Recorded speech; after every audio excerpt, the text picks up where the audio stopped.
a aventar una plática por cada batalla. Nada más me voy a brincar la batalla de Monterrey para dejarlo al mero final del ciclo. Y ahora sí, yo creo que de manera colegiada, porque hay muchos expertos sobre la batalla de Monterrey. Todos los demás aquí no los botánicos. No sé si tengan alguna duda de hasta ahorita o alguna curiosidad. En términos de armas, nomás hablamos un poquito de la Patterson, porque pues realmente no se usó militar ni nada, pero fue un inicio de lo que podía ser un revólver. No jalaba, fue un fracaso, pero le dio entrada a lo que sí vamos a hablar en detalle, que es las dragonas. Oye, Miguel. Sí.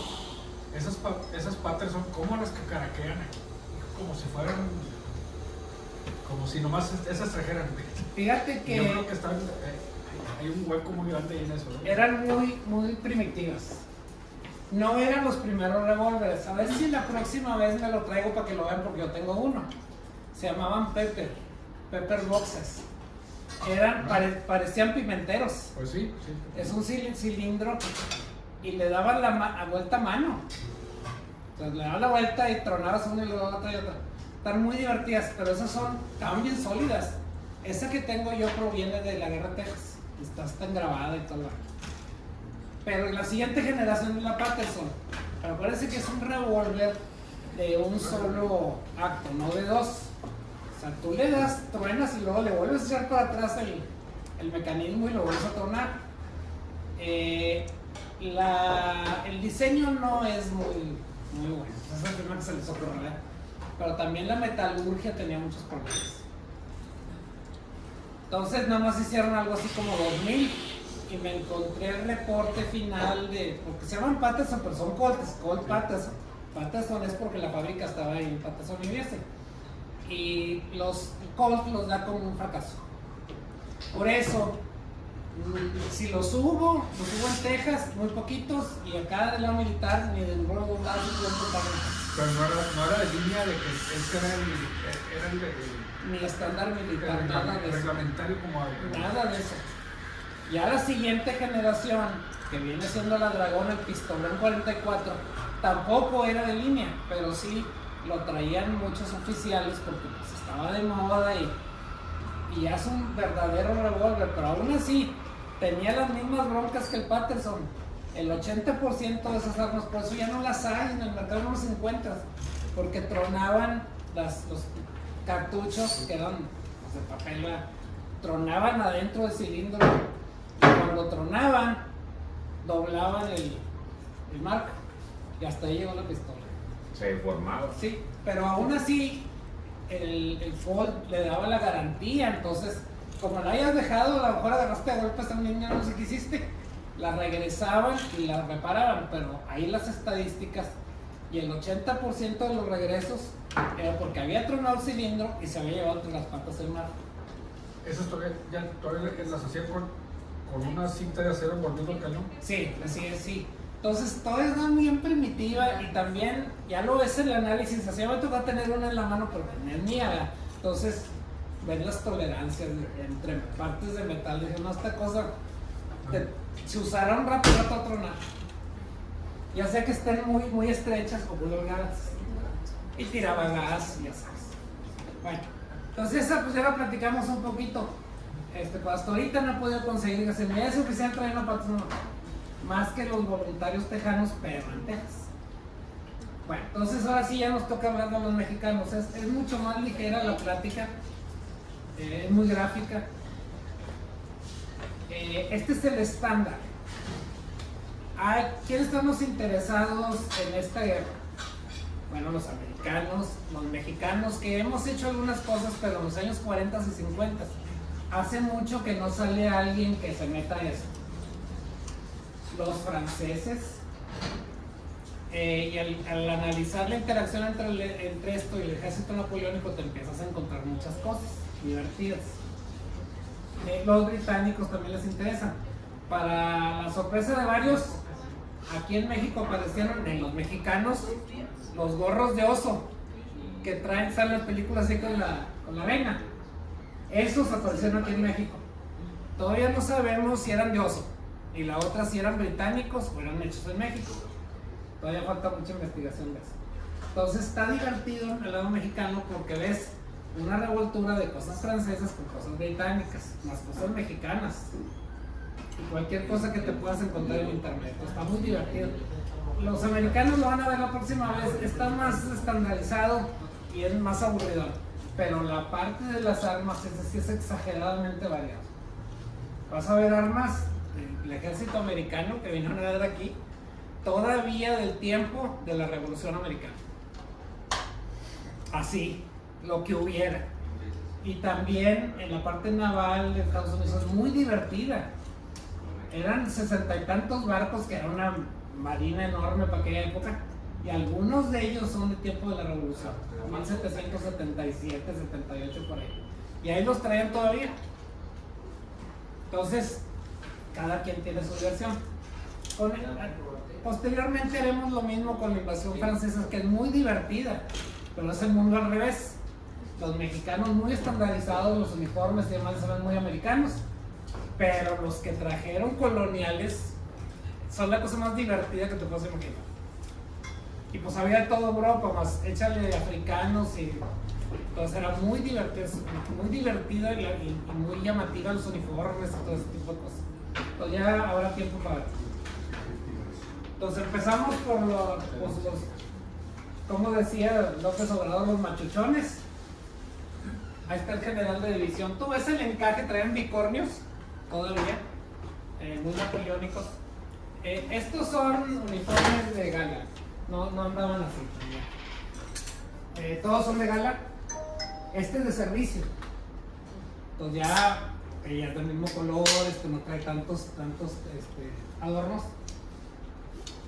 Pero sí ves que por alguna razón los mexicanos, y lo vas a ver en todos los servicios, tendían a hacer variantes de color entre unidades como para separarse y que no fueran todos iguales. Y eso lo hace muy bonito, muy divertido. Entonces ahí está el índice, mira. Vamos a comenzar con infantería, tenemos caballería, artillería. Los servicios auxiliares son todavía muy poco conocidos, pero ya encontramos algunos uniformes de médicos, auxiliares de medicina. El servicio médico era muy pobre. Acuérdense ustedes que el servicio médico militar nació en la guerra de Crimea. Tiempo después, 20 años después, con Florence Nightingale, que fue la primera enfermera y los empezó a traer enfermeras. Es muy básico, y si el americano era básico, el mexicano era todavía más básico. Y era un servicio médico donde ya caíste, bueno, te voy a amputar y luego te pregunto. Y así jalaban los dos ejércitos. Hay las discusiones de las experiencias de la gente. Se acercaban a los hospitales de campaña, que era pues un tendajo, era lo que era. Y ven a los arteros así de piernas. Primero amputas y luego te pregunto. Y se moría mucha gente que tenía heridas relativamente sencillas de arreglar por falta de medicamentos, falta de cosas muy básicas, pero eso era en ambos servicios. Taylor en particular, acá al lado nuestro, pues la realidad es que no le importaba mucho. O sea, no era su fuerte la parte de servicios. La parte de logística sí es muy superior a la americana a la mexicana, y vemos por qué. En los carretones esos que ven en las películas, pues ya lo traían de línea. Entonces nosotros no teníamos nada similar. No era fácil mover la artillería, etcétera, porque ellos traían logística. Y eso es mucho la escuela. Tanto el West Point, que todo el mundo se acuerda de West Point, pero no se acuerdan que en el sur de Estados Unidos existía el equivalente de West Point, el norte, que era Virginia. Y más o menos las dos planteamientos escolares, empiezo a analizarlo. Sí estudian mucho lo napoleónico, pero ya lo llevan dejando atrás, ya lo ven como obsoleto. Usaban lo que les servía. Entonces ya tenían una cierta doctrina militar americana. Mientras que los mexicanos todavía tenemos muchísimo napoleónico. Es doctrina militar, eso significa que de lo que te enseñan. La otra cuestión ya la vimos la vez pasada, la mortandad horrible de oficiales de mediano nivel del lado mexicano, en las batallas del noreste, Monterrey y La Angostura. Hubo niveles de 100% de bajas. Los americanos también sufrieron mucho, pero no tanto. Y ven los mismos oficiales que estuvieron en Angostura, aparecen acá en Cerro Gordo, porque el tipo está vivo, ¿no? Entonces, perdimos también mucho mando en el proceso. Y ese es uno de los efectos importantes de las batallas aquí en el noreste, que llegamos a la conclusión la vez pasada, de que pues realmente no decidieron nada. Ni ganó uno, ni perdió el otro, ni nada. Pero una de las cosas que sí nos afectó fue el haber perdido muchos niveles intermedios, que son los que finalmente pues terminan decidiendo las batallas, como lo vimos la vez pasada. Bueno, entonces vamos a platicar, bueno, entonces infantería, caballería, artillería. Ya vimos algo de artillería en otras pláticas. Entonces no voy a repetir todos los cañones viejos, virreinales de hierro y todo. Afortunadamente los mexicanos sí tenían algo de Gilebald, que es la nueva doctrina militar, pero parchada. O sea, sí tengo el cañón de bronce y todo, pero no tengo el armón, ni tengo los animales entrenados junto con los artilleros. Un Gilebald hacía medio a la mitad. Pero acuérdense también que Gilebald ya en este momento de las batallas de esta guerra ya era obsoleto. Ya venía la otra generación donde ya empezaron a platicar de cañones de carga posterior, o sea, no de boca. Ya es otra tecnología, otra muy diferente. Pero todo eso no volvió a aparecer realmente hasta Crimea en delante. La misma guerra de los americanos, que fue los 60 del siglo XIX, todavía traían cañones Gilebald, igualito, y todos eran cargados de boca y todos tenían la misma rutina, ambos lados. Pues como que así nos atrasamos mucho en tecnología comparado con Europa. Bueno, ahorita lo vemos. Y los servicios auxiliares, la parte naval, que es bien poco conocida. Los mexicanos tenían una buena cantidad de barcos de combate, sobre todo en el Golfo de México, por la cuestión de la piratería que ocurría en el Golfo, instigada por los tejanos y sus compinches y compadres yucatecos. Entonces nos tenían agarrados de los dos lados del Golfo. No le quedó más al gobierno mexicano que comprar buques de tecnología alta de aquella época, y empiezas a ver buques de combate mexicanos de vapor o mixtos. Traigo varias imágenes que hemos podido sacar, está muy interesante.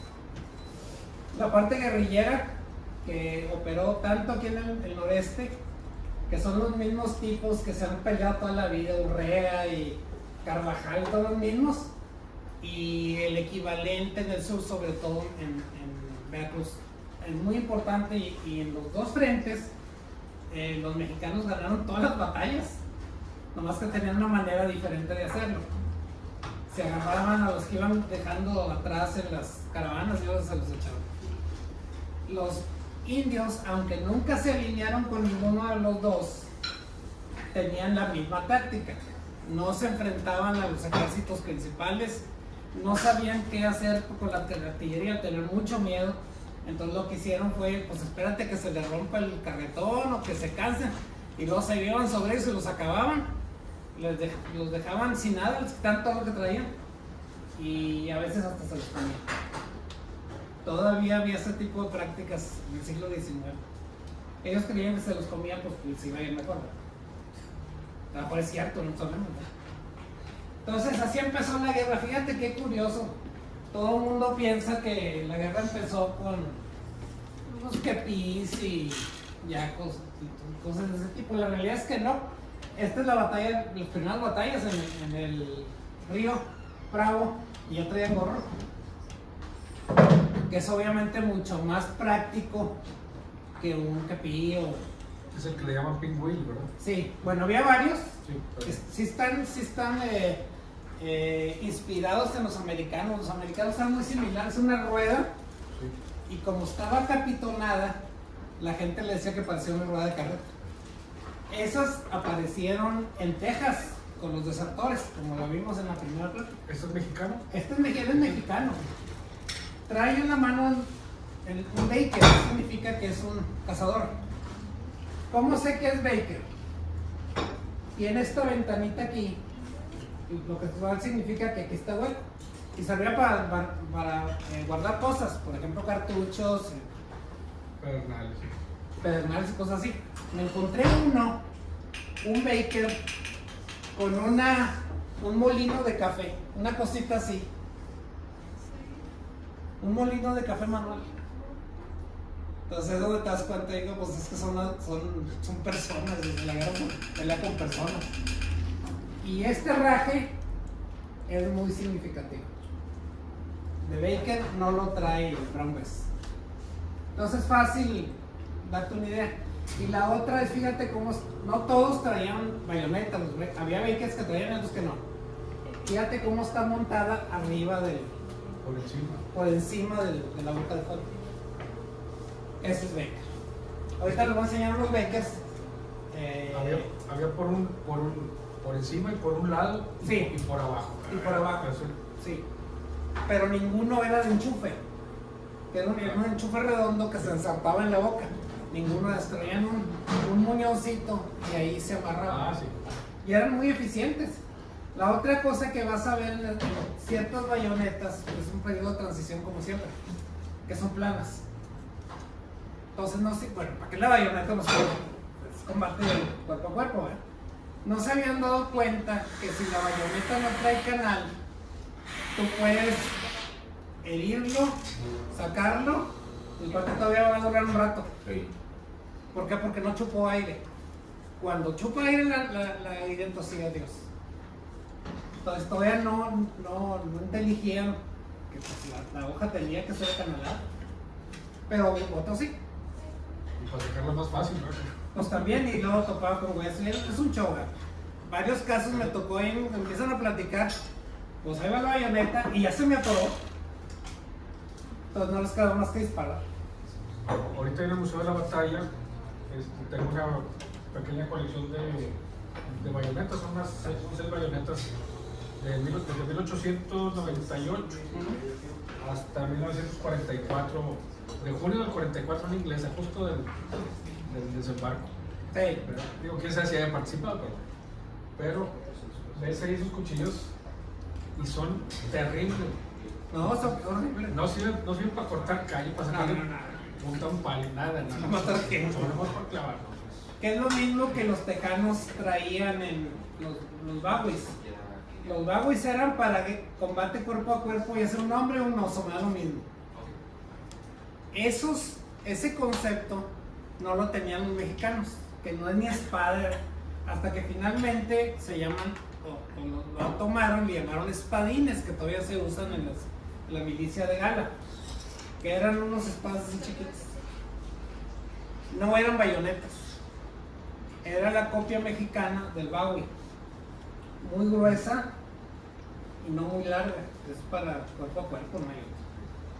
Entonces fíjate, este es una idea así general de cómo se veían los uniformes. En este caso es el primero de línea, que era un poquito diferente porque se formó primero y luego hubo otro montón de línea. Primero que te llama la atención es, todos traen Brown Besses, te das cuenta que es mucho más largo. Pero siempre había una sección de cazadores que traían Baker. Y es un patrón así que te lo encuentras. Claro que si así te apoyaron todos los que sabían que no, ¿verdad? Pero sí era un patrón siempre tener una sección de cazadores. La otra, fíjate la bandera. La bandera es estándar y estaba muy regulada, la bandera de batalla mexicana. O sea, no es cierto que aquí no hace lo que se le pegaba la gana, ni tampoco es cierto que los irlandeses traen una bandera verde. Eso no es cierto. El estándar es los colores nacionales, el águila de frente y dos scrolls. Normalmente el de abajo era el nombre de la unidad y normalmente el de arriba decía algo así como República Mexicana. Ahorita vamos a ver qué pasó con los irlandeses. Pero en términos generales, no te vas a encontrar del lado mexicano banderas que no sean así. A veces el águila está diferente y todo, pero el encaje de la bandera estaba muy bien regulado. El concepto era así, pero pues el que la abordaba pues, Hacía variantes, ¿no? hacía variables. Muchas están pintadas al óleo. Entonces está divertido porque ahí ahorita va a salir qué pasó con los irlandeses, güey. ¿Qué más de detalle? Pues así, el equipo era más o menos estándar. Ahorita les voy a mostrar pues algunas variantes, güey. Este es el resto de los de línea. Tenemos el uniforme de cada uno. Eso es lo padre. Entonces empiezas a ver variantes, mira. Los chacós, aquí había de todo. Unos más enanos y otros más chaparros, otros más gordos, cónicos y otros completamente verticales.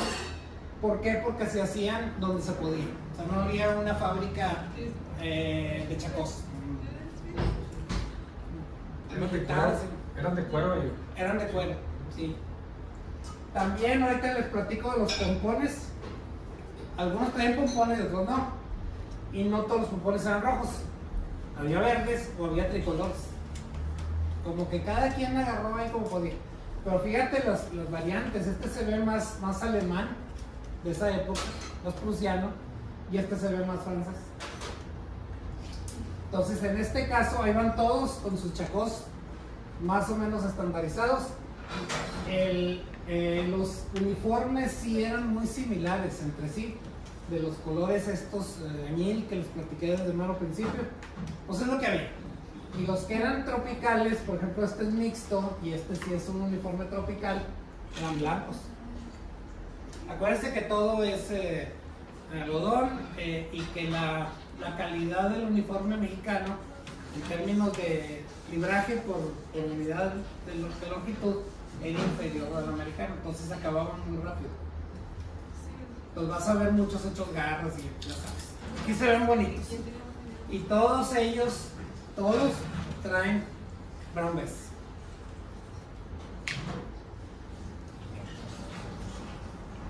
Aquí está.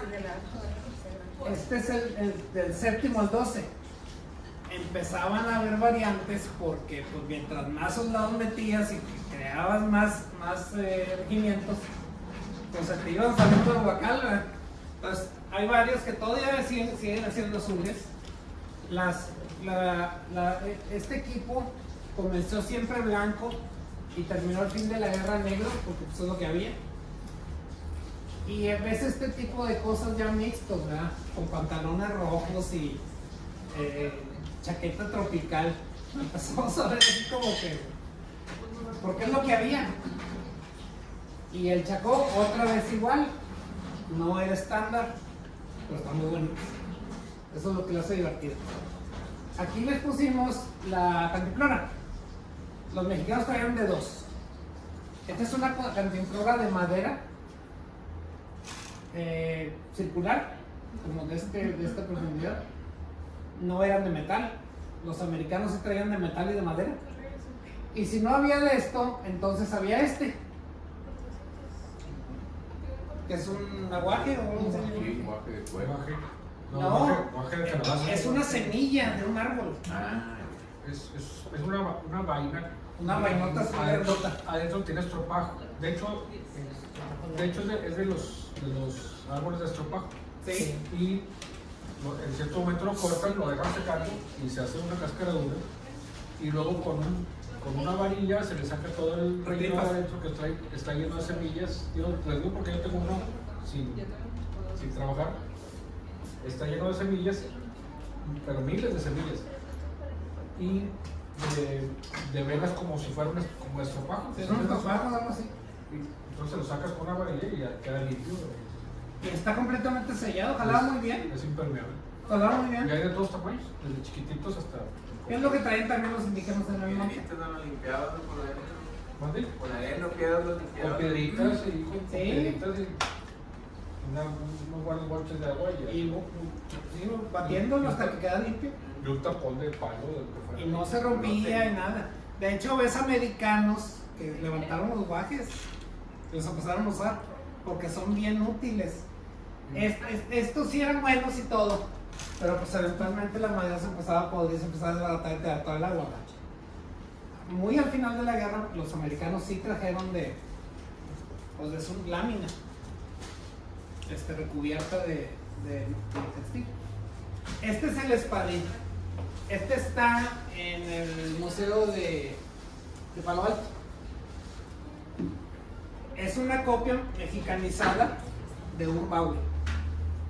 Y esa cosa no es una bayoneta, ni es una bayoneta ni es una espada ni nada.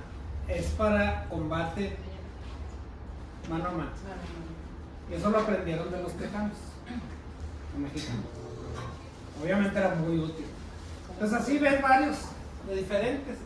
El A es uno de brigada. El B es un sargento de caballería. Ahorita hablo de la caballería. La caballería es particularmente bonita en México. Y vas a ver, estos ya no son quepis, o sea, son cascos. De hecho ves en los mexicanos el casco plano polaco, bien napoleónico, también lo usaron aquí.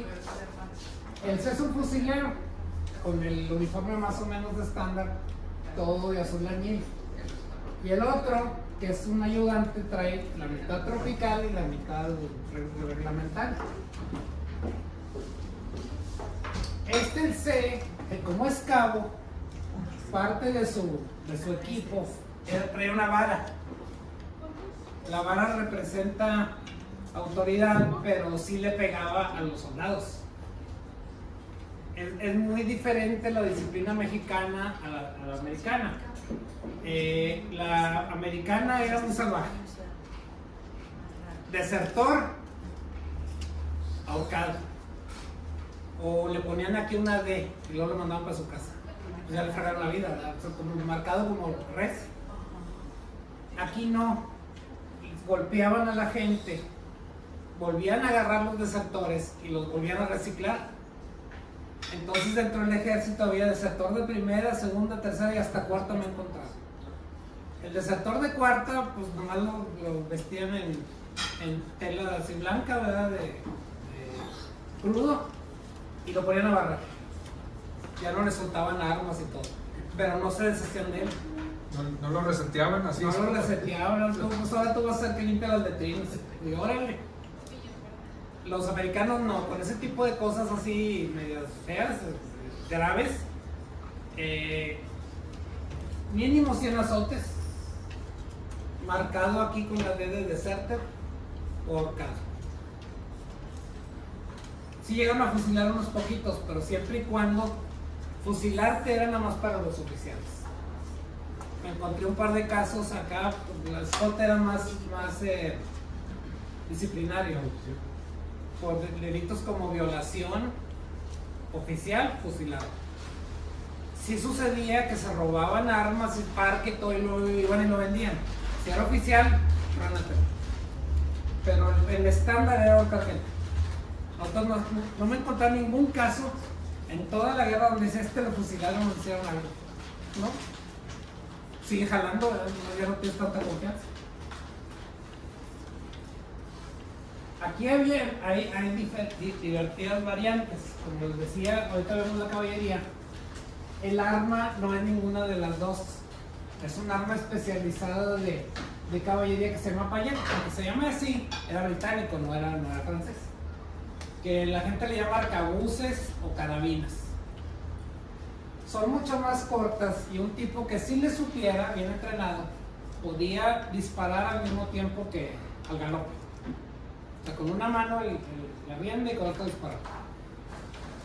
Y normalmente no traían bayoneta porque si no, pues a ratos te picabas tú solo o picabas al caballo. Este es lo que se llamaba el capote, que lo ves en la segunda mitad de la guerra. Ya, digamos, más o menos como de Churubusco para adelante. Era más largo y podía ser, bueno, es uniforme, pero también puede ser un capote. Y te servía para taparte de la lluvia y cosas así. En color así se ve más o menos. El C es un pífano, que es el flautista la banda de guerra, ¿verdad? Y el otro, el D, es el tambor. Estos tambores de repente aparecen en las casas de subastas, son hermosos, están pintados al óleo. Este está totalmente tropical, su uniforme. Y fíjate la variante de los sombreros. Y sí, a diferencia de algunos expertos que dicen que eso no existía, sí había gorros. Se ven muy americanos. Y eso significa que pues está barato y pues está disponible, pues pones gorros, ¿verdad? Entonces el ejército mexicano se veía muy variado. ¿No has visto que a veces algunos chacós, no los cónicos, como el... Hay unos verticales y otros cónicos. Es más con el cilindro como invertido. Ajá, sí. Pero se ve muy grande, o sea, ves al chavo chaparrito Y la cabezota. Y el sombrerote así. Y eso sucede porque tienes diferentes manufactureros y lo haces como tú puedas. Hay en el Archivo Nacional las requisiciones. Entonces te daban unas direcciones, tú eres textilero, ¿no? Entonces te daban unas direcciones muy generales y cada quien como podía las interpretaba y lo hacían con lo que habían. Entonces muchas veces la tela no daba el estándar, el color estaba fuera de estándar porque no había ese color de añil, había otro, cosas de esas. Y pues a ver si te pagan, esa es la otra, no parece Pemex, que no hay dinero. Entonces, todas esas variantes existieron. Esto es la espada mexicana, no es similar a la americana. Tenía la curiosidad de que la guarda nada más es una pieza de metal, no tiene la cubierta que típicamente tiene estas espadas de tiempo. Pero eso no significa, este es el estándar, todo el mundo traía eso. Pero por ejemplo en California, todos traían la que tiene cubierta. ¿Por qué? Porque las compraban de los barcos que venían de todas partes del mundo, incluso francesas. Entonces han aparecido algunas espadas de caballería, las cubiertas, con el escudo napoleónico. Que pues las vendían de segunda, ¿verdad? Las más normales están así, no tienen escudo, y algunas que sí tienen la cubierta, hay algunas que tienen escudo nacional. Muchas de ellas son británicas porque se hacían con ese estándar. Entonces aquí hay variantes, y estos son los tipos que andaban ahí en California. Y ya platicamos de las batallas de aquella época la vez pasada. Son presidiales, significa que son las tropas que había desde el siglo XVIII. Entonces este guante, parte de su uniforme, pues es de ranchero. Ya estaba muy estudiado para el tipo de monta que traigo, o sea, el caballo y la silla. De ahí para arriba, pues sí parece militar. Era muy característico este sombrerito plano. Los más viejos se acuerdan de la serie de Zorro, sesentera. Así salían, ese es el uniforme presidial. Y trae un arcabuz español como de 30 años antes. Digo, qué obsoleto. Pues no, porque sí servía bastante bien. Un arcabuz pues es una escopeta. Y este es el de Santa Fe que vimos la vez pasada que peleó en Chihuahua y en Nuevo México. Este es el que te digo, este es de desertor del 4. Pues ya cualquier uniforme ponle. Y el cuate se dedica a limpiar letrinas, a barrer, ya sabes. Pero ahí los tenían porque no se podían dar el lujo de, pues yo tengo gente, no voy y la ahorco. Pues mejor administro ahí las mañas que tengo el tipo este. No trae armas. Y estos son los inválidos. Si te clavas le falta un brazo. Había gente que le faltaba cualquier tipo de miembro, no la cabeza no. Pero esos pelearon en México y al final. Son gente que estaba jubilada y que tenía pensión por invalidez y todo, pues ahora le entró.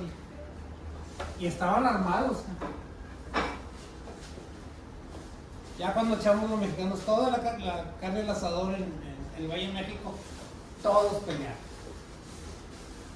Y muchos de ellos hay que todavía ver los detalles, a ver si el tipo, quién se distinguió, qué hizo cada quien. Ya veremos los detallitos. Estos son antes, el tiempo de Texas y la guerra con los tejanos en los 40. Entonces, pues el mundo real se parece más a este, ¿verdad?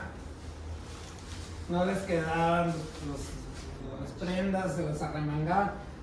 Muchos preferían a las botas que estaban muy malhechotas, a diferencia de las americanas. Las americanas es un cuento bien divertido. Para la próxima les traigo una muestra. Yo las uso, las botas que traen los americanos. Ese patrón, que era una media bota, es como un botín, son muy cómodas. Y aquí en México se siguieron manufacturando hasta los años 70. Yo conseguí el último par en un remate en la, ¿cómo se llama la que está ahí en Morelos? La Regiomontana, en 100 bolas. ¿Los botines? Sí, los botines. Y es el patrón americano. ¿Qué marca? Ya no me acuerdo, ya el chavo me dijo, ¿y por qué lo está rematando tan barato? Me voy a llevar 5. No son las whites. No, son mexicanas. O las jacas, ¿no? Una cosa así, que son chatas, tienen medio tacón y sí te cubren el tobillo. Pero el tubo muy cortito. Sí, muy corto, es media bota. Son exageradamente cómodas y aguantadoras para andar en el monte, es una maravilla. Y el cuate me dijo, porque estamos rematando todo porque esa fábrica ya cerró. Entonces sacamos todo de la bodega, ahora 100 bolas, yo me llevé 5 juegos. Salieron muy buenas. Excelentes. Y ya se acabó, le pones otra tacón y ahora le siguen calando. Entonces, las mexicanas, güey, y fuera de estándar, como ves aquí, había de todo, ¿no? Pero muchos peleaban así. En Texas fue muy común. Son gente que venía del sur y estaban más acostumbrados a un guarache que a un. Y pues sirve de que no gasten botas, ¿verdad? Y aquí los ves, algunos traen brown bess, y como es cabo, trae su palo de disciplina. Era como un símbolo de estatus. Y si ves variantes de Kepi o Chaco. Esta es otra historia divertida. ¿Han visto estas? Cuando estaban en la escuela, en los 60, 70, que eran de 3 bandas. Sí. Son el mismo patrón que utilizaban los mexicanos en la guerra con los americanos. Que son una como caja de cuero, que tienen 3 banditas. Bueno, es el mismo patrón mexicano. Sesentero, setentero. Y es que son bien útiles, que las tienen, no te la quieren vender porque nunca se acaban. Como son de baqueta, pues, y se lo pasan al otro huerco y al otro y al otro y al otro. Si encuentran una de esas, quédense con ella. Es el patrón de toda la guerra, el patrón mexicano de toda la guerra, muy diferente al americano. Y aquí ves pues de varios, ¿verdad? El general de brigada pues sí alcanzó unicornio, aunque ese es un uniforme de gala, ¿verdad? Y el otro general de división también. Hubo unos pocos que no sabemos específicamente si es un color deliberado, que es como grisecito, como este. Son la excepción, pero son muy divertidos. Si es un color, digamos que deliberado, o es el mismo tinte, pero ya todo degradado, chafa, ¿no? Pues píntalo de alguna manera, no es porque no sea blanco. Pero al final de la guerra sí vemos estos colores. El gris empezó a aparecer. Yo creo que sí iban con la intemperie y la lluvia y el solazo y todo, sí iban desvaneciendo las tintas. Muy posiblemente son naturales, no había químicos. No había fijadores todavía. No hay uniforme que te aguante 6 meses en buenas condiciones, ni actuales. Pero, bueno, no hay fotos, pero sí vemos en ilustraciones que no se ven acabados, sino que como si fuera deliberado, que se me acabó el añil, échale del que hay. Que toda la guerra fue así. Y pues sí, hasta los gorros, que sí existían, a pesar de que sus colegas dicen que no, sí existían y también aparecen grises. Puede ser otra calidad también del paño. que donde se empezó a degradar la cosa es un paño más ligero y a lo mejor venía de ese color. No es crudo, pero a lo mejor es un tinte muy barato. Entonces ves la gran variedad. Este es el que a todos nos gusta porque estos lanceros eran los grandototes, los peladotes más grandototes que había y los caballotes más grandes que había. Y como les platiqué la vez pasada, aquí en México sí había la táctica, digamos que napoleónica. Es decir, este es el de la caballería pesada. Es un peladote con un caballote y su arma principal es la lanza. Había de varias, pero había lanzas hasta de 3 metros, que pesaban 5 o 6 kilos. Sí estaba pesada la cosa. ¿Cuál era la táctica de los mexicanos? Cuando les dieron chance, ya sabían que no les daban chance, es echarlos adelante a ellos con los caballotes y irse inclusive sobre la artillería y pasar a cuchillo a los servidores. Ellos sabían que si no hay servidores no hay artillería. Eran prioridad tanto ellos como los snipers, los cazadores, los servidores de los cañones. Y deshacían, desbarataban todo, se pasaban de frente los caballotes y de ahí venían la ligera, la caballería ligera, que su arma principal era el sable. Entonces lo que habían dejado estos, acábatelo. Esa es una táctica que muy napoleónica que hasta Waterloo llegó, ya sumamente efectiva. Los principales de esos eran los polacos. Manda primero la pesada, haz desorden y tumba los caballos, ¿verdad? Y luego el otro viene y los acaba al sable. Este es muy tropical. Este es como lo que había, semitropical, con guarache. Este es presidial. Mira el tamaño de la lanza. Y este es un cazador. También había variantes de los tonos del añil. Entonces este uniforme de este tipo se ve mucho más negro que este. Y él carga un Baker porque es un cazador. Y el cazador sí apuntaba, no como los demás que le tiraban más al bulto. Él sí apuntaba y le tiraba a los servidores de la artillería, a los oficiales, a los que ellos consideraban que eran muy importantes. Ese Baker, bueno, es que no alcanzo a distinguir bien desde aquí, pero es el que la bayoneta también servía como espada. También, sí. Ya en un caso de desgracia, de hecho trae aquí colgando la... Pero trae un guardamano, ¿verdad? Trae una guardamano, entonces puedes utilizarlo por lo que sea. Se parece a los de los zapadores. Los zapadores americanos traían una espada que era para defensa, pero también para escarbar. La gente se daba su maño, ¿verdad? Ahorita van a ver las variantes de Bakers y de Brown Bess. Hay al menos 4 generaciones diferentes, que son muy diferentes entre sí. O sea, la misma ingeniería conceptual, pero traía sus detallitos.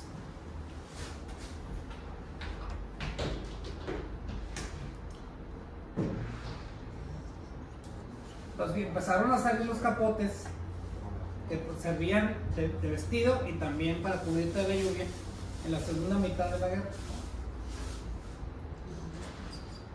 Este trae un arcabuz español. Ahorita vemos los detalles. Este es un montado.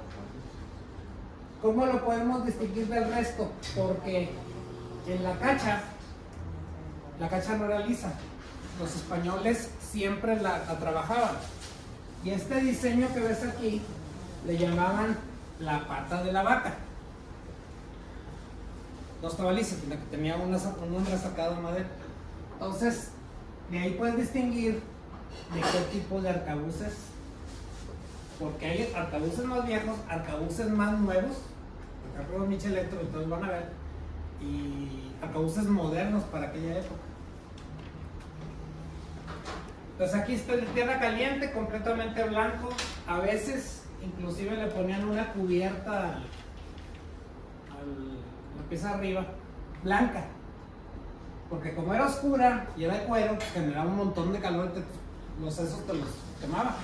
Entonces le ponían una copia de con tela flexible. Fíjate el pompón. Este trae el mosquete de cabeza de vaca, de pata de vaca. Es el 1752. Todavía se usó mucho aquí en México. Había grandes cantidades. Y estos son los mosquetes hechos en México por españoles que nosotros mexicanos exportamos a España cuando empezó la balacera con el Napoleón. Y esas piezas eran muy buenas, los españoles las atesoraban de la buena manufactura que tenían. Entonces este es un mosquete español, había varias variantes, pero todos se parecen más o menos. Creo que la fábrica de armas mexicana duró casi hasta 1830. Cuando corrieron a los españoles, Después ya no. se vino para abajo. Se quedó la fábrica sola. Sí, no había quien operara, había tornos y demás, no sabían qué hacer. De hecho, todo el fin del 18, al principio del 19, México era un gran exportador de armas. Te puedo decir que el 90% de las guerras de las revoluciones en Latinoamérica se pelearon con armas mexicanas.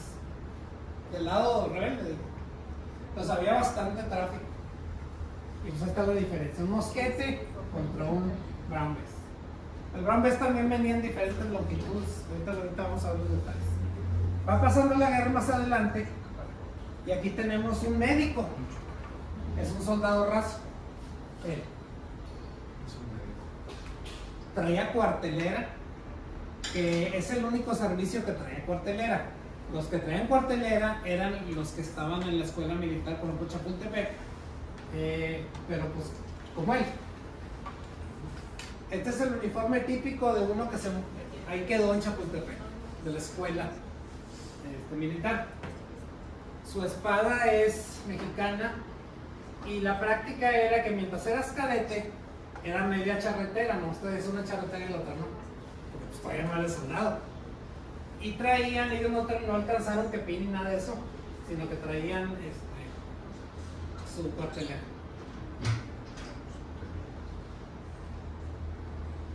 Ahorita vemos los médicos a más detalles, son muy interesantes. Y aquí pues ahora sí nos tocó ganar y tienen agarrado ahí un americano. Este es uno del 4º Regimiento de Infantería Ligera. Entonces, en algunos casos, el añil es muy oscuro. Y hay variantes ahí en la tela y el proceso químico para entintarlo. Y él trae una espada mexicana, sin guarda, una guarda sencilla. Doctor, ¿puede regresar la pasada, por favor? Sí.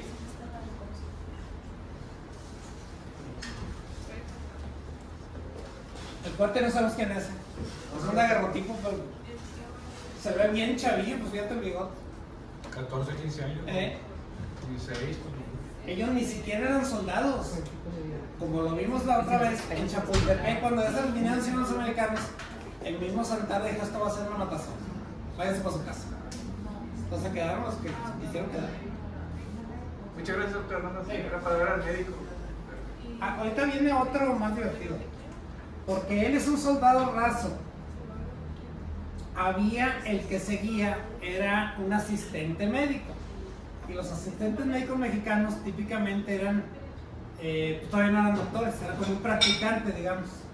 Su uniforme es totalmente sui generis y todavía no le podemos determinar exactamente, mira, si era la cosa. Pero hay fotos, con los daguerrotipos, ya vemos.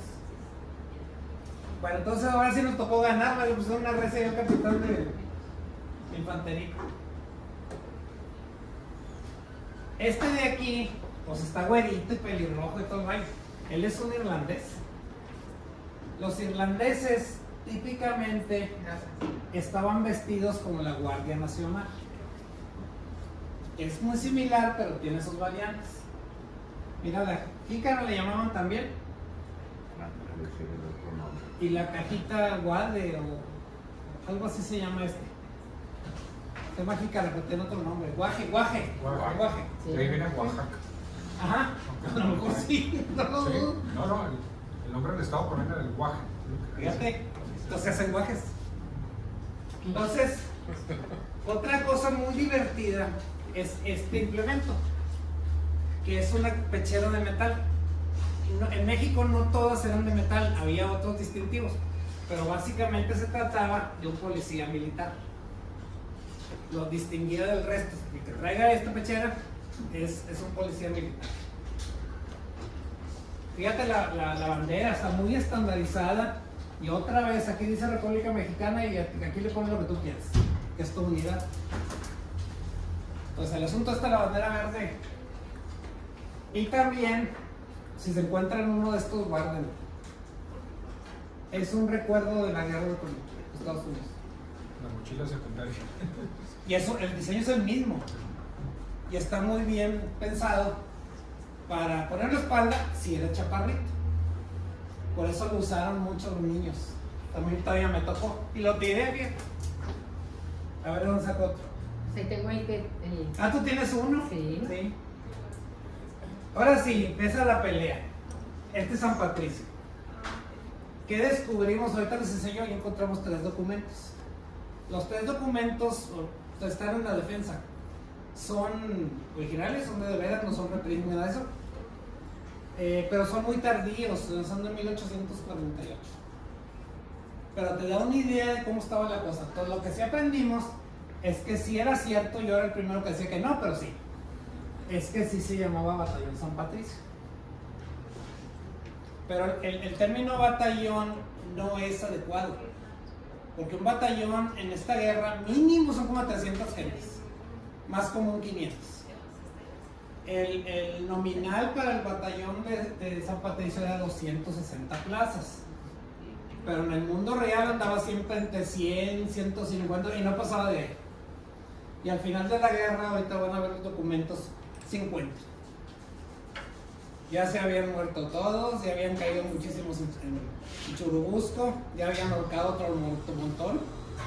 Entonces los sobrevivientes sí están documentados, sabemos los nombres y todos los señores. Entonces les puedo decir, ahora sí, ¿verdaderamente eran todos irlandeses? Pues claro que no, nada más el 37%. Ahorita les digo dónde salieron los demás. Entonces, curiosamente, este traía un kepi, el oficial de ellos era mexicano, pero por alguna razón traía un kepi que es francés. ¿De dónde lo sacarían? Pues no sé, un tipo que se encontró por ahí en la revista tirada ahí de cómo era la moda en Francia en esa época. O tenían acceso a los manuales que ahora tenemos. Ese kepi es bien sui generis. No me gustaría tener uno así. Y esta unidad está toda mezclada, mixeada como están los coches. Algunos traían chacós y otros traían cuartelero. Pero el encaje en términos generales era como de la Guardia Nacional.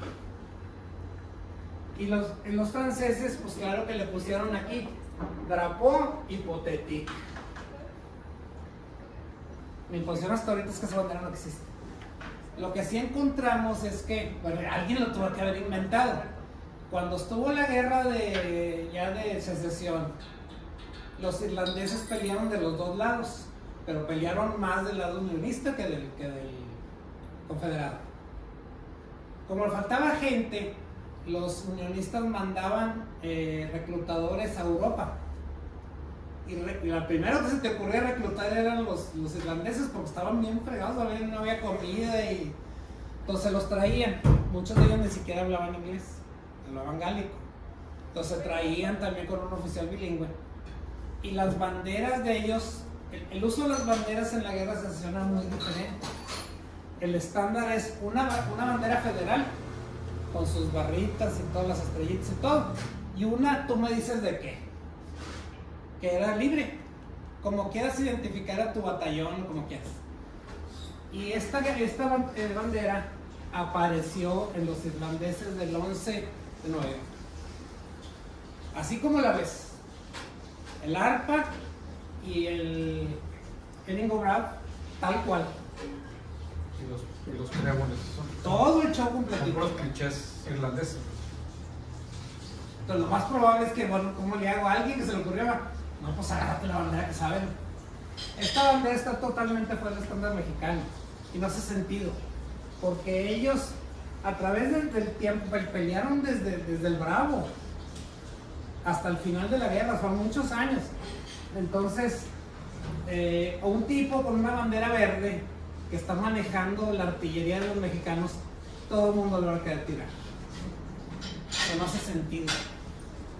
Ellos comenzaron como expertos en artillería y terminaron la guerra como infantería normal. Ya muy diezmada la unidad. Y al mero final, cuando ya se acabó la guerra y salió huyendo Santana no huyó inmediatamente, sino que trató, se le ocurrió en su mente, correr hacia Puebla. Entonces esa área de ahí era el centro de logística. Y lo que él pensaba es que iba a poder agarrar a los gringos descuidados y cortarles la línea de comunicación y el abasto. Claro que le fue muy mal, ¿verdad? Bueno, su bodyguards, su grupo de escolta personal eran todos los irlandeses que había. ¿Por qué? ¿Por mexicanos? No, porque como ya perdí, no estoy seguro si le doy la espalda a uno de esos y pues no más confiaba en los irlandeses. Y todavía hay las referencias de Guillermo Prieto y otros historiadores que años después vieron a irlandeses en Ciudad de México pidiendo limón, que traían aquí la D. Ya no te puedes regresar a tu país con una D aquí, ¿verdad? Desertó. Y se casaron, y lo más probable es que anden danzando por ahí gente que es descendiente de esos irlandeses. Entonces, esto es lo que sabemos hasta hoy. Pero al menos sí sabemos, aquí está un documento, no necesitan leerlo, es una nómina, ya está muy diezmado, pero allá arriba dice Batallón de San Patricio, no hay duda. Y son 43, pero ya está muy diezmado. Todavía falta analizar todos estos nombres, no necesitan hacer esfuerzos, necesito tener los documentos en la mano para poderlos poligrafiar, pero lo que he podido ver, muchos eran irlandeses, pero no todos. Entonces ya sabemos que sí existió con esa, porque también le llamaban colorados, le llamaban batallón de la Legión extranjera, la gente de Riley. Yo creo que es la unidad que tuvo más nombres. Y aquí ya está muy diezmada y eran, en este caso, infantería raza, ya no eran expertos en artillería. Eso se acabó hasta Chapultepec. Perdón, Churubusco. En Churubusco se acabó. Y algo demás se administró la pedacera que quedó por ahí. Esa lista es de qué años más o menos. 48. Viene junto con esta. Y la otra sí trae específicamente una fecha. Mira, aquí está.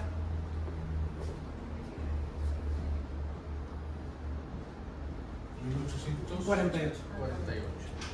Que es cuando empezaron a echar cuentas y ver a quién le vamos a dar pensión y cosas de ese tipo. Para ver los finiquitos casi.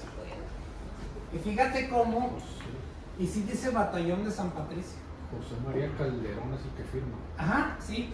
Sus oficiales eran mexicanos. Pero leerlo aquí gringuito no es garantía, porque había un montón de americanos, desertores también.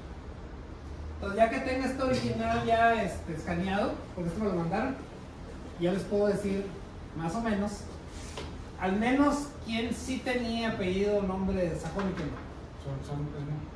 No es muy difícil ubicar los apellidos irlandeses.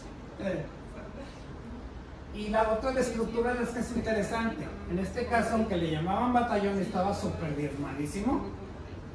Todavía tenía 4 secciones, que es el estándar mexicano. La anterior también. Son 4. No, los otros dos no tienen fecha, pero venían juntos. En este caso venían 52. Ya está muy diezmado. Obviamente no es un batallón. Pero en la nomenclatura de este documento, que viene sin fecha, al menos hasta que lo encuentre, parece que aquí dice agosto y parece 48. Aquí la nomenclatura es compañía, que es mucho más adecuada. La compañía son como 100. Entonces parece ser que lo utilizaban de manera intercambiable. Pero al menos nos podemos morir tranquilos. Sí existió, con ese nombre. Sí se llamaba San Patricio. Bueno, ¿quiénes eran? Bueno, al final de la guerra quedaron 127 identificables ahí como para pensiones o algo así. Las edades eran, el más chiquillo de 16 años hasta 33. Y aquí está, de esos 127, 102 sí quisieron dar su nacionalidad. Hay que tomarlo como bueno, ¿verdad? Entonces, 39% verdaderamente eran irlandeses, o al menos ellos dijeron que eran irlandeses, pero había americanos, alemanes, británicos, escoceses, que no es lo mismo un escocés que un irlandés, y un montón de mexicanos, el 6% eran mexicanos. Esto es al final de la guerra. Esta pobre gente pues ya estaba peleando verdaderamente ya como infantería, o sea, ya no había especialistas en artillería, que es como ellos empezaron. Entonces, pues sí, pero Bueno, no, y pues sí, yo mejor le puse compañía. oye, Todavía falta ver, bueno, a ver si salen documentos más antiguos les mandé un mensaje. para poder determinar cómo era antes. En términos así bien generales, lo que sabemos hasta ahorita es que a su pico llegaron a ser 260 nominal. En el mundo real, pues quién sabe, pero eso no es un batallón. Ese es el límite entre una compañía grande y un batallón chico. Lee el mensaje, lee el Un mensaje. regimiento, tal vez. Pero falta explicar. Ya que los tengas en la mano, mira que están dando de los tipos, déjame buscar hacia atrás a ver si vuelve a aparecer una nómina, pero más antigua. Y no hemos podido averiguar por qué cuando llegan a Monterrey, digo, ya venían llegando desde antes, ¿por qué los encuadraron en el arma de artillería? Porque eran especialistas y sí les sabían. Pero en Estados Unidos, ¿dónde estaban? Ese es lo que no hemos podido averiguar, de dónde Bueno, provenían. es que hay muchas diversiones ahí. Eso es. Porque la deserción comenzó en el Río Grande. Es más, lo ves en las penas que les atizaron cuando ya los agarraron en Churubusco. Este bonchecito van a la horca. Significa que desertaron ya viendo balazos. Ah, ya en tiempo, sí, ya en tiempo de guerra. Sí. Y este bonchecito que les pusieron la D y les sonaron con 100 latigazos, desertaron antes de que comenzaran los balazos. O sea, la cosa tenía mucha cola. Si ya te pones a analizar, yo creo, y hay que ver, que una parte de esos irlandeses eran tejanos, que ya habían llegado y que se les hizo fácil, pues acá me van a dar de comer y todo, y a la hora que vieron que los que eran católicos y que otra bronca que había es que no tenían capellanes católicos, todos eran protestantes. Muy al final de la guerra hubo un capellán allá que se le ocurrió, pero entonces no ponían ni a misa. Son gentes que todas son católicas. Es que ellos, desde que llegan, desde que desembarcan en Estados Unidos, los irlandeses ya los trataban como de lo peor. O sea, no sé Sí. por qué eran casi al mismo nivel que Los indios. digo, no lo quiero decir, que el que traían como esclavo africano. O sea, más o menos no lo compraban para. No tanto porque al esclavo africano pues era tu propiedad. Si se te moría, pues el irlandés era el desechable. Era alma libre, pero los Pues, trataban bueno, como no para importa. libre. Es que ese trauma proviene desde tiempos de Isabel I. Irlanda fue colonizada por los británicos y toda la vida los explotaron, y cuando se les acabó la papa y no tenían para comer, a nadie le interesó de este lado de esta isla si se morían o se morían. Por eso toda esa gente pues se vino para acá. Por hambre. Dos grandes plagas, una en el 45 y otra en el 70 y tantos, Sí. que ocasionó mucha Que hambruna. era horrible. Y acá los de los blanquillos protestantes no se interesaban en los. Y ese trauma todavía lo ves en Inglaterra. Si un inglés te ve a ti como pelirrojo, ya no te quiere. Y esa es la bronca con la Fergie, que era pelirroja, por eso no la querían. Y ahora salió que uno de los príncipes es pelirrojo. ¡Ah, caray! Y se lo andan enjaretando al caballerango. O sea, son tranzas de toda la vida. A mí me tocó vivir en Northern Ireland. y en Belfast, en medio del trouble. Es la cosa más horrible que te puedes imaginar. Cuando las aira y todo eso. Sí, bueno, ahí cosecharon al Mountbatten, poquito después. Entonces, ¿qué decían? No, ¿sabes qué? Mira, aquí está, el pueblo está bonito, Belfast. Y a ver la calle. Y están todos los hoteles y todos los pubs y todo. Y aquí no te mueves. Si te metes 2-3 cuadras allá, ¿Quién sabe? y adivina qué dice. Fuiste. Fui. Yo no parezco nada. Entonces, bueno, pues ves, en cada esquina un marín armado hasta los dientes. En cada esquina. Y lo que hacían eran cosas terribles. Ambos lados, los católicos eran lo mismo. La moda cuando me tocó es que agarraban a los protestantes en Belfast, ¿no? Los ponían contra un muro y con una escopeta aquí para que aventara la rótula. Pues era una salvajada. Dicen, los dos están iguales, güey. Hombres y mujeres parejos. Sí, lo que se mueva. Había soldados del área y mujeres. Pero pues ya empezó el negocio, empezaron a poner fábricas, la gente trae dinero en la bolsa y se acabaron los trobos. Como sucedió también en España, ¿verdad? Que la gente viva, que trabaje y que tenga dinero y sacan los trobos. Y hasta ahorita no ha pasado nada de eso. Hace muchos años que se acabó. Este es el Jicoténcatl. La verdad es que nos sobran héroes. Yo no sé por qué este cuate no le han dado bueno. Él es el verdadero que sí está documentado que se murió envuelto en la bandera mexicana. Él se fue adelante, trae su bandera, su espada de papel mexicano. Trae esta medalla que ahí les encargo, si se llegan a encontrar una, es de la batalla de la Angostura. La práctica mexicana era generar medallas por campaña. Hay una que es de Monterrey. Es como el diablo. Todo el mundo sabe que existe, pero nadie la ha visto. Pero si la práctica normal es, aquí está la de Chapultepec y la de Angostura, y en otras prácticas hemos visto las de Texas y todo. Son típicamente muy pequeñitas, no sé por qué. Son muy pequeñitas. Porque se usaban en el combate, no era para que te llevas a tu casa y a tu mujer lo guardaban, te las ponías. Por eso eran tan pequeñitas, pues son muy raras. Él, pues era el jefe de la unidad del batallón San Blas, que es, curiosamente, es un batallón de guardacostas. No era infantería normal. ¿En Nayarit? ¿Sí? ¿Por qué estaba aquí? Pues lo que hay. Entonces él, fíjate la revoltura. Trae, trae cuartelera y el otro sí alcanzó Chacó y así. Eso es lo típico que te encuentras, así los veías todas las batallas. Él ya cuando la vio, mira, aquí ya marchó uno, ya el batallón no quedó absolutamente nadie vivo en Churubusco. Murieron todos. Y él iba mero adelante, pues era macho de veras, o sea, eran hombres de veras.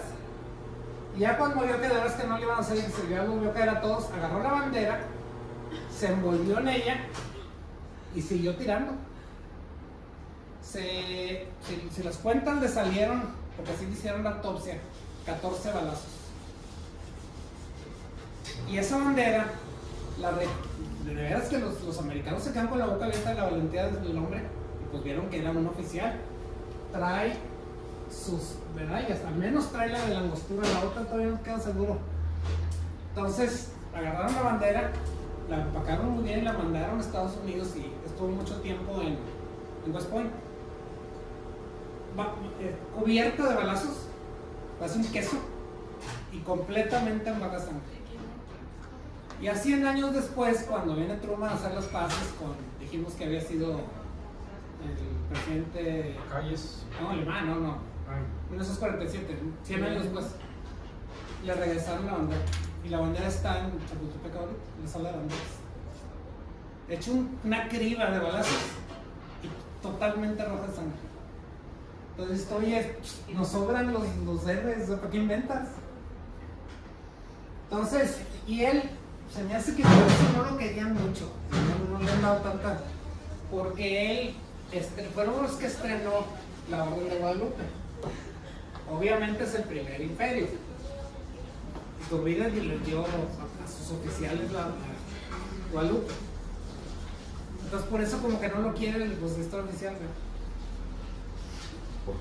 Después lo volvió a retomar la Orden de Guadalupe Maximiliano. Maximiliano también repartió órdenes de Guadalupe. Y también Santana. Pero bueno, le sobran a esta historia. Y está registrado el nombre de Xicotenca. Xicotenca. Así se llama. Y él era, sus ancestros fueron tlaxcaltecas muy importantes. De los que estuvieron adentro, la parte buena de la historia, ¿verdad? Colaboraron con los españoles y con los fue bien, ¿verdad? Esta es la única que yo me sé del extraño batallón del comercio, que peleó nada más al mero final, ya en México.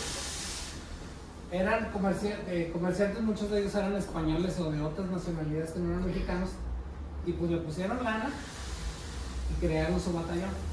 Financiaron el batallón. Con todo y armas. Esa es la buena. La mala es que se los acabaron. Nomás hubo 2 batallones de esa naturaleza. Que ya no, después de la toma de México ya no los encuentras. Puede ser que se hayan pelado todos, sabrá Dios. Pero el de españoles, ese sí peleó en Churubusco y no quedó ni uno.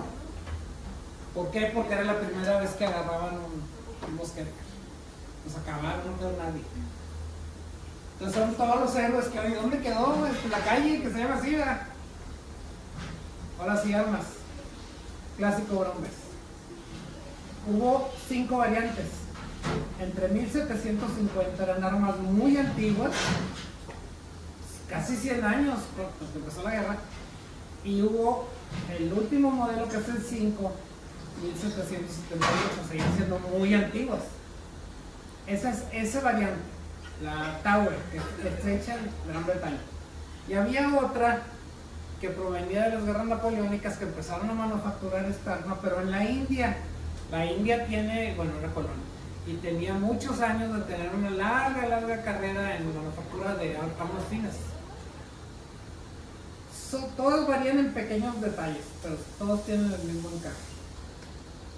Y aquí está el típico cartucho, que es una bolsita de cartón, ¿verdad? Y el proyectil. El calibre, por aquí viene. 19 milímetros, Es una salvajada. 3/4 de pulgada. 3/4 de pulgada. Hacía unas heridas. Por eso, pues ya te tocó. Si no te mató, ¿verdad? Amputación. Pero por el otro lado son armas que pues no tienen mucho rango, ¿verdad? Tienes que tirar de cerca. Veis que es muy superior. 175 yardas es bastantito. Pues más o menos, pero para esa época sí. Y para el peso de eso de Salvaje. pulgar, el calibre de las 150 metros. 3/4 de pulgada. También se menciona mucho, Qué brazo. pero era muy difícil acertar un tiro más de 50-60 metros. Sí, por eso tiraban al bulto. Tiraban en andanada y pues a ver a cuántos me echo, ¿verdad? Sí, se decía mucho de que, no sé si sea verdad, cuando escucho a los gringos hablar de esta guerra, que muchas veces estos disparaban y nada más pegaban, o sea, no mataban, o sea, perdían mucha fuerza o la Bueno, la bronca, una bronca que ya lo platicamos en la otra, es la pólvora. La pólvora de los americanos era DuPont, lo mejor que hay en la vida, los que inventaron eso. Y la nuestra, para empezar, no estaba centralizada, había mucha corrupción, entonces como se batallaba mucho para conseguir el nitrato, el azufre no tanto y el carbón tampoco, pero el nitrato sí, es un proceso que puede ser orgánico o químico, ¿no? Le echaban más carbón. Entonces, lo que yo he aprendido de analizarlo, de hecho hay muestras aquí en Palo Alto. En términos generales, la pólvora mexicana era de uso pirotécnico. Eso significa que te da un rango muy cortito y el golpe del arma, pues. Y tan es así que cuando los tejanos nos ganaron en San Jacinto, pues vamos a ver que nos apañamos de aquí, ¿verdad? Traían armas, partieron cañones y todo. Y cuando abrieron los barriles de pólvora mexicana, de entrada el 30% ya estaba en el fondo y estaba completamente pulverizada. La pólvora negra son bolitas. Necesitas que las bolitas tengan aire en medio, si no, no se quema.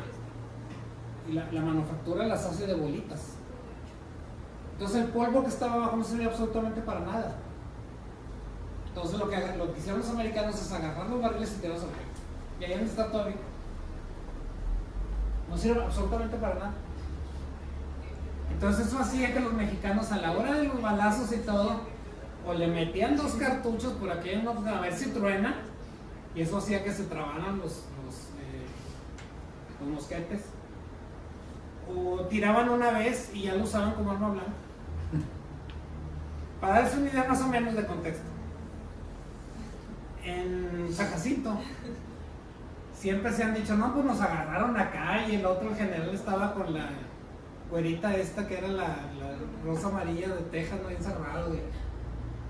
La realidad es que en promedio, pues los tejanos se fueron a ver, ahí están todos los muertos, ¿va? Que se acabaron.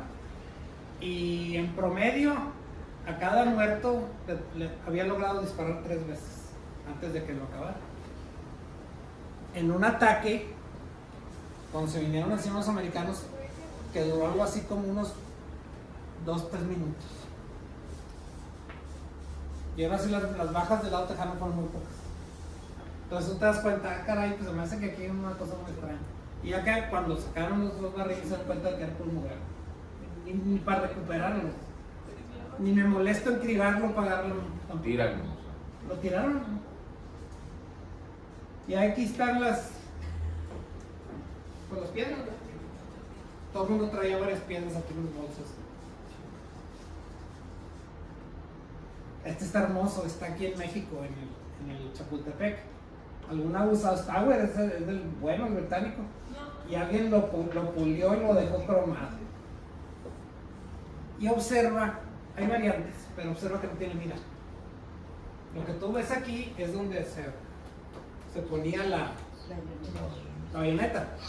No tenían mira, porque no eran para tirarle a nadie, sino que se tiraban al bulto a la manera napoleónica. Baker no es así. Tiraban para allá. Todo al bulto y de aquí de la cintura para que no te vaya a dar patada, y ya sabes. Mucha gente de los que llevaron a Texas, cuando se acercaron al Álamo, empezó la balacera, era la primera vez que disparaban. O sea, ¿qué haces? Me da gusto lo de garrote y así. Esta es otra cosa, aunque sí eran antiguos, no tan antiguos, y sí estaban rifleados. Nomás fíjate el diseño del interior. No es la torca normal que vemos en los rifles. Esto es un rifle, este no es un mosquete. Sino que la tecnología no te da para más que rayar el interior de manera coaxial. No tienen torca. Entonces, ¿qué es lo que sucedía? Pues le quitabas el 50% del coeficiente de fricción a la bala. La bala era igual, era una bola. No había otra tecnología. Alguien decía, no, es que aquí en México empezaron las minis que ya son ojivas, no, pero bien loco. Ni siquiera en la guerra civil. Entonces, ayudaba. Y la táctica es muy diferente. Este sirve para apuntar, como ellos. La ventaja de este rifle contra el otro es que la única manera de cargar un round es por la boca, y tienes que estar parado para poder hacer la fuerza con la baqueta. Y eres un excelente blanco para cualquier cosa.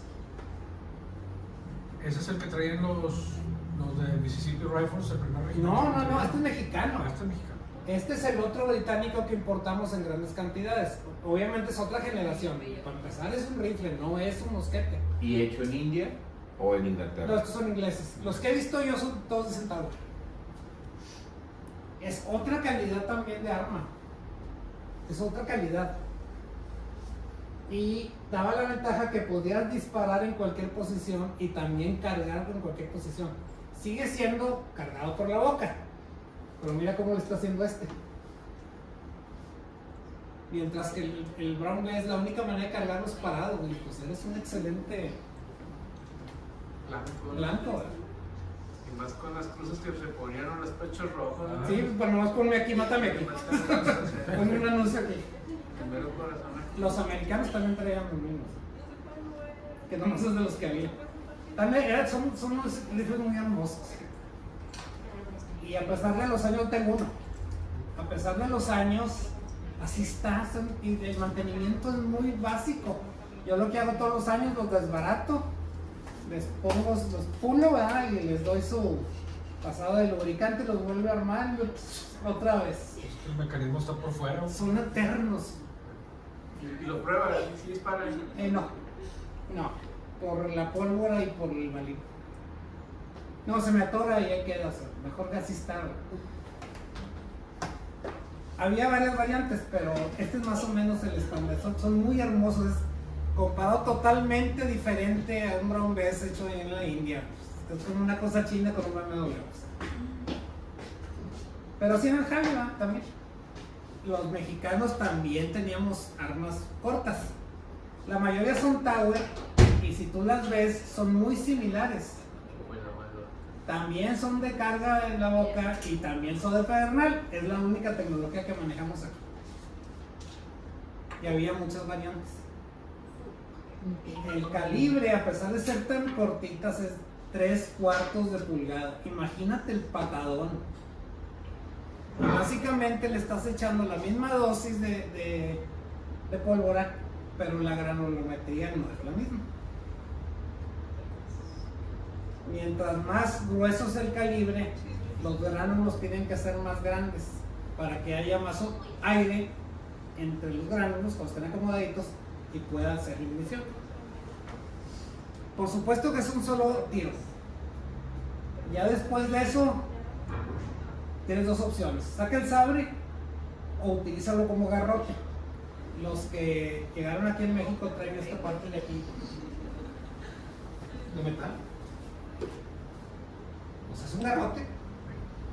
C'est la guerre, como dijo el francés.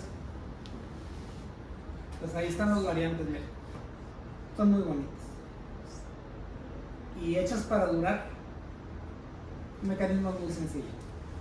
Esta cosa que ves aquí opera como una especie de resorte.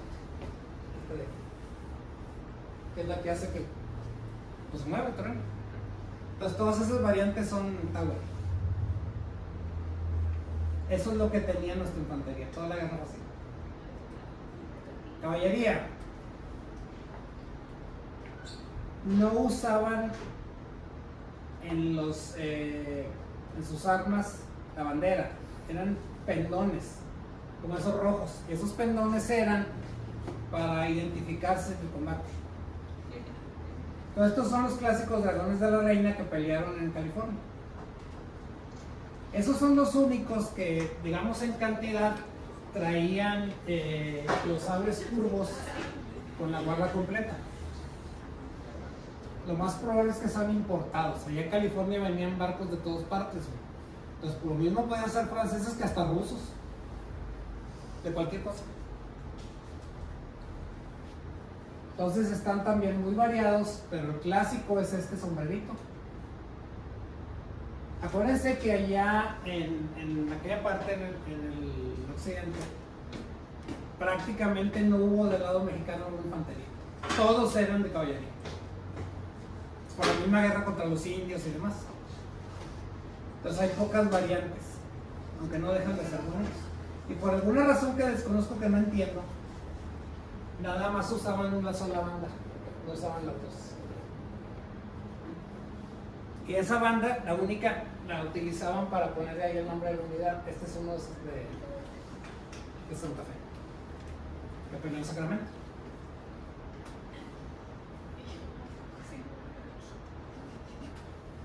Ya están el resto de los regimientos. Por supuesto que el número de regimientos de caballería es mucho menor que el de infantería. Entonces ahí es donde empezó la diversión. Estos son de línea, no son los de California.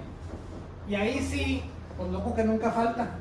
Yo quiero que todos los regimientos se distingan por el uniforme. Entonces son los más bonitos en colores. Unos parecen hasta guacamayas. Y sí hay la referencia en la batalla de Angostura de un americano que pues ya traía el mosquete. Y qué lástima, mira, qué bonito uniforme. ¡Pum! Y se lo tumbó. Entonces esta es la parte más colorida de todo el ejército. Y más variada. Y fíjate que trae pendón. Pero aún así traían el equivalente de la bandera de la infantería convertido en pendón, pero el estándar era el mismo. Aquí no hay verdes y cosas raras. Todos eran con la bandera nacional y estandarizados con dos leyendas.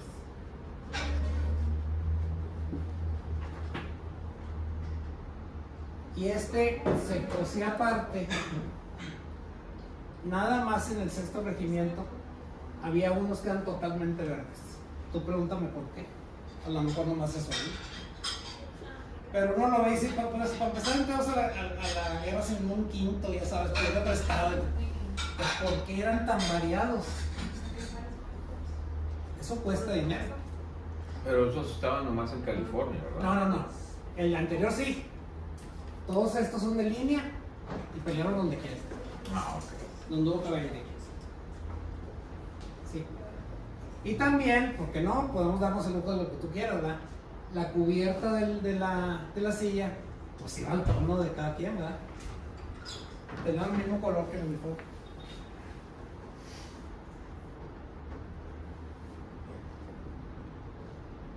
Este es el detallando el tercero,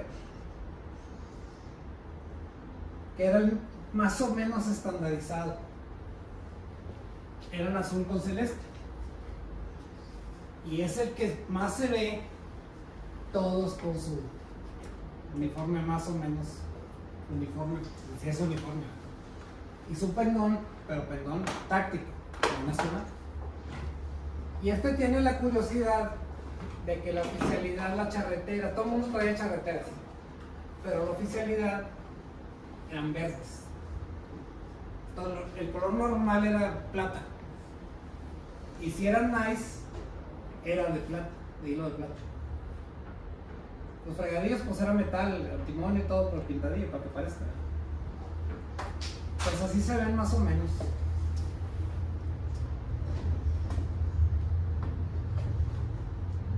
Los uniformes son muy variados. Yo tengo una duda respecto a las ilustraciones. Sí. Si eran de la fecha, de la época. Esa es una historia divertida. Ajá. Estas son francesas. Empezaron a generarse más o menos en los 60s, cuando alguien se dio cuenta de que había una influencia napoleónica muy fuerte, sobre todo en el mexicano, y después le siguió con el americano. Eso nos ha hecho la vida muy sencilla. Lo único que tienes que hacer, mira, aquí está la base de alguien que ya le pensó, vamos a confirmar. Esas que ves así, de las unidades completas, son francesas, más o menos años 60. Estas son mexicanas de los años 50 y 40. No faltó bien dedicar a su tiempo dentro del Ejército Nacional a hacer investigación y empezar a ilustrar. Nos ha ayudado muchísimo porque hay muchas cosas que no tienes que repetir. Y de los 80s para acá ya son americanas. A lo mejor alguien ha oído de la serie Osprey. Sí. La serie Osprey son los ejércitos de todo el mundo, de todas las guerras se y por ver, y son unos libritos así de cada campaña. También ha ayudado mucho y eso también nos ayuda para confirmar o dejar de desconfirmar los más antiguos. La única excepción son las que les puse la vez pasada y esta, la que salió el de comercio. Esas son de la época y esas se usaban como patrones para mandar a hacer los uniformes. Y más o menos checan, hay detallitos, hay que el pompón y cosas de esas, pero en términos generales se hace así. Sí, también he visto, bueno, yo tengo un libro que es como de historieta política de la época y también viene en las ilustraciones de la época, también viene como los uniformes y ciertas como idiosincrasias de los ejércitos en los propios chistes. Por ejemplo, había uno donde como que una mujer como que pensaba como en la libertad le pegaban a palos como en una hilera y era como el castigo de, de que como que lo pasaban y todo el mundo le pegaba. Fíjate, lo bueno de esto es que bueno, tienes una base para trabajar. Todo estos señores pues, murieron hace mucho tiempo. Entonces yo lo que hice es cruzar esto contra manuales de la época y manuales también napoleónicos. Y empiezas a encontrarte ahí lo que sí se parece y lo que no. Entonces yo creo que a este nivel ya estamos más o menos seguros que por ahí. Claro que no hay fotografía de nada de eso, no existía. Hay unos cuantos daguerrotipos por ahí surtidos. Y aquí también, o sea, las armas estándar, ¿verdad? A pesar de que traen patrón mexicano. Este es un collet. Ahorita veo lo técnico.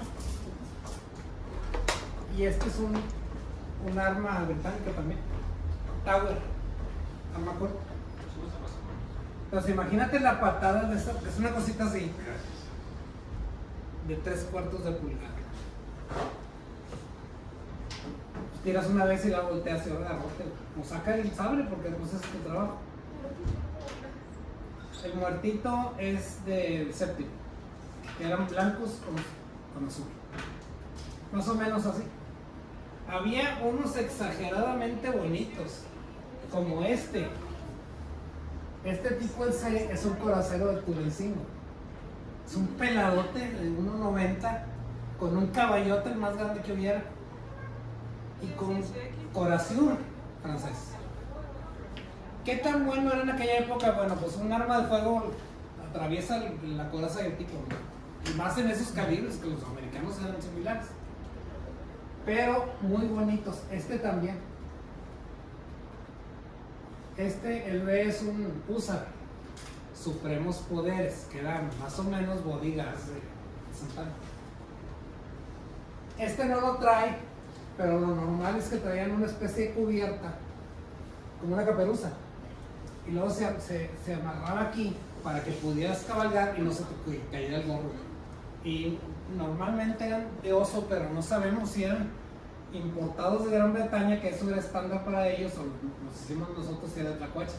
Todavía falta mucha investigación de eso. ¿Tendrán uno por ahí, doctor? Un gorro. De esos, ¿sí? Fíjate, de esos no he visto en los museos. La próxima vez que vaya lo voy a ver más detallado, porque yo pensé en eso. Con el cabello, con microscopio, ves las escamas y puedes definir si es de símbolo o de oso, ¿no? Sí, los británicos son de oso, También sería un poco hasta la fecha. incómodo por el terreno, ¿no? Sí. O sea, están hechos como para el clima de Europa. Ajá. Y traer de que pelo de oso en la cabeza aquí en México, A 40 en grados, el ¿no? desierto. Sí, tampoco. Pero también, pues qué bonitos están, ¿verdad? Entonces, si la próxima vez van a ver el equivalente de Estados Unidos, y no, pues ya estandarizado, y que sea útil y que sea fácil de mantener, bla, bla, bla. Aquí, bonitos primero. De hecho, este estándar es el caspa clásico de la caballería pesada polaco, y lo usaron también los mexicanos como caballería pesada. Y la táctica se usó aquí en México y funcionaba cuando te daban chance de hacer tus maniobras. Cuando no, por ejemplo, la angostura, pues no jaló. Entonces este por aquí trae el patrón polaco, él, y trae también la gorguera. Este es un policía militar. Y como todas las caballerías pesadas de aquella época, el arma preferida era la lanza. Ahorita les enseño algunas batallas, cómo le hacían. El casco con el plato ese cuadrado era puro adorno, ¿verdad? No tenía una función de protección de nada. Contra un balín de 75. Era ornamental. O un sablazo. Pero qué bonitos. Y aquí está uno de caballería con su payet. Estos son de gala, Y este es el Supremos Poderes más de uso. El que vimos hace rato pues era de gala. Ya está medio simplificado. Pero sí traían el gorro de oso o de lo que sea. Y así peleaban. Pues es la imagen y también el orgullo de la unidad. Este es el que sí me trae bien fregado. Es de caballería de línea. Es la primera vez, esto es de 1940 y tantos la ilustración. Este abrigo. Ya no apareció ni en la guerra con los franceses, ni antes tampoco. Y este casco, que este sí es un casco, aunque son de metal y luego recubiertos de cuero, bien sui generis. Hay sorpresas y de repente también no. Este es el que les decía que afortunadamente lo ilustraron de ladito. Trae esta cubierta para que el gorro de oso no huele cuando dice el caballo y se amarraba el mismo casco. Hay muchas variantes y muy divertidas. Y en términos de utilería, pues esto es lo que traía todo el mundo.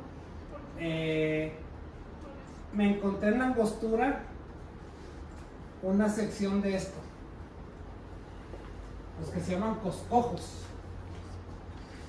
que eran, pues, que sería el equivalente a una campanita, algo así, que se lo ponían a los caballos. Me encontré esta sección de cuero, con unos poquitos todavía, lo agarré y lo mandé al museo. ¿Y eso para que haga ruidito al trote? Y eran de plata, es como estatus y demás, ¿no? Pero tenía alguna funcionalidad. No. Era de adorno. Sí, es como los que se pone aquí Shakira, ¿para qué son? Pues nomás se ven así. Cuando baila. Yo creo que. Sí, ya, 5 minutos más, sí, ya, para que alcancen ellos a hacer su logo. Aquí está un californio típico. Su uniforme, pues es de un ranchero. Típicamente utilizaban de la cintura para abajo el ranchero porque estaba muy estudiado el uso de los caballos, y el de arriba pues era un militar, digamos. Esas lanzas eran de 3 metros, eran letales. La diferencia es que los californios traían caballos castaños chaparritos, y hay muchas variantes de los picos de acero. Entonces sí servían en el ambiente de ellos de combate, sí servían. Mira, por ejemplo aquí, esta fue la batalla de San Pascual donde sí la ganamos. Fue las pocas de que los mexicanos sí ganaron. ¿Por qué ganamos? Porque los americanos nada más traían un cañoncito de 3 pulgadas. La táctica de los mexicanos, ahí va la caballería pesada, digamos, por delante. Se echan encima a los caballos, y los que todavía quedan vivos, ahí va la ligera. Al sábado. Era una táctica napoleónica típica. ¿Cuál es la diferencia? Que no hay artillería. Pues los americanos en esa batalla no tenían una. Por cierto, no eran soldados, eran marines, que tenían un poquito de haber desembarcado en California, y se los agarraron los mexicanos. Fue una batalla relativamente pequeña, pero sí le ganó. Hermosa la litografía esa. ¿Cómo? Está muy bien detallada la Sí, litografía. está bien bonita. De hecho, en el siguiente ciclo, cuando hablemos de las batallas específicamente, el último capítulo lo vamos a dedicar específicamente al arte. ¿Esa litografía es de la época? No, es de 1880 y tantos. Mira lo que Cuando ya California era un estado y tenía un estatus. Pero se ve bastante bien, ¿eh? San Pascual está cerca de San Francisco, Los Así es, por Ángeles. ahí, de Los Ángeles. tengo una ocurrencia, ¿no? Con las litografías, especialmente las de Monterrey, hay edificios que trato de ubicarlos, pero no sé si ya los destruyeron o los tiraron o algo, ¿no? Pero sería padre ver qué edificios eran los que estaban en El maestro nos puede orientar en la nomenclatura de las calles de aquella época y la nomenclatura de ahora. ¿Qué edificios eran? ¿No? Bueno, los edificios, pues, Pues eran chaparritos de uno, cuando mucho dos. Pero hay unos con torres, dos aguas, Por eso, la batalla de Monterrey la vamos a dejar al último. Híjole, Porque hay que hacerlo colegiado, ¿no? Es una batalla muy grande y no todos sabemos todo. Es más, no creo que exista alguien que sepa todo. Entonces ya para irnos, mira, esta es la mesa cerca de Los Ángeles y es otra variante media napoleónica. Tienes un cuadro, la parte de atrás no se ve porque está la pólvora. En las aristas del cuadro tienes artillería clásica napoleónica y luego tienes la primera línea, son a la bayoneta. ¿Para qué es? Para que no se acerque la caballería. Y atrás de él tienes la coreografía típica de tiradores. Unos cargan y otros disparan. En 2 líneas. En 2 líneas o 3. Esta la ganaron ellos. Porque la caballería no se pudo acercar nunca. Sí, acabaron con varios, pero no era suficiente. Entonces, otra cosa que te llama la atención en estas batallas de California es que el 100% de los mexicanos eran montados. Aquí no había infantería. Porque no hacía sentido, pues si te pelas con los indios. ¿No? Y esta es la que platiqué, la más divertida, que es Sacramento. Y se los platiqué la vez pasada, ¿no? Que utilizaron 4 líneas de carromatos con los soldados en medio escondidos para atacar una fortificación, que es como se defendían los mexicanos. Pero después de cañonear y hacer mucho show, sí llegó la caballería mexicana y sí hizo muchas bajas y la carga fue directa sobre los servidores de la artillería. Ya bien muerto, no hay quien cargue los cañones. Y puedo ser inclusive yo, que sí sé, voltearlos y empezar a tirarles a ellos. La perdimos. Ya después de que perdieron los mexicanos, se retiraron hacia Chihuahua y los apaches estaban viendo todo y se fueron sobre ellos y los acabaron de rematar. Esta sí es un pendón original de Sacramento, mexicano. Está en un museo ya por aquel mundo. Oye, Ya para irnos, son calaveras, ¿verdad? son 2 calaveras. Sí. Ya para irnos, pues ahí está la Payet. El calibre es un poquito más pequeño, es .65 y el peso es mucho más limitado, pesa la mitad de un Bramés. Entonces son Tower, todos son mexicanos y había algunas arcabuces españoles todavía en servicio en México. Este es un caso típico que se llama Miquelet, es un arcabuz de caballería. Lo que tiene de divertido, le decían peine. Fíjate la pata de vaca, típicamente español, que tenían trabajada la plancha para que hiciera más fricción la tierra. Eso es muy español. Y todavía parecía una técnica. El calibre de casi 2 pulgadas. Son salvajes. Es una salvajada pero acuérdate que es una especie de... es una escopeta. Entonces su acción es de... Eso lo cargas con piedras y lo que sea, pedazos de fierro y echas la pólvora primero, la bolsita, y echan lo que quieras, piedras, pedazos de fierro, lo que sea. Es muy corto, 5 o 10 metros cuando mucho. Pero son 50 yardas, o sea. Bueno, entonces aquí ya nos vamos porque van a empezar a arreglar. Entonces aquí nos quedamos para la siguiente vez. Falta poquito y luego ya vemos los americanos. Muy bien. No manches. Ahí está el panqueque que les prometimos a los que aguantaron vara. Pero solo Oye, con Miguel, pregunta, los 5 cañones que están en Ciudadela son originales, ¿verdad? Los que están ahí. Y son de la batalla de Monterrey. Muchas gracias. ¿Cuáles? Los 5 cañones, los que están en la Ciudadela. Sí, yo ya tengo toda la información de eso. Esa manzana, si se pudiera escarbar, a estar llena de cosas. Los muertos para empezar. Pues la saquearon mucho. Sí, sí, Bueno, pero yo en estamos tratando de debe de haber más cosas. tienen como unas Yo no puedo decir si 500, 600 o 1000, pero tienen cajas llenas de vuelos que recogieron. ¿Dónde ahí en la ciudad? No, Me gusta el mío.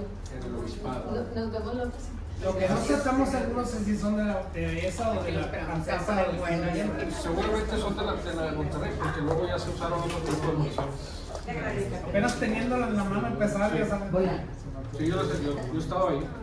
El chiste es que entró un administrador que de chance, ahorita la que está ahí, la directora es sacrificísima. Pues ignorantísima. Y no dejan ver nada.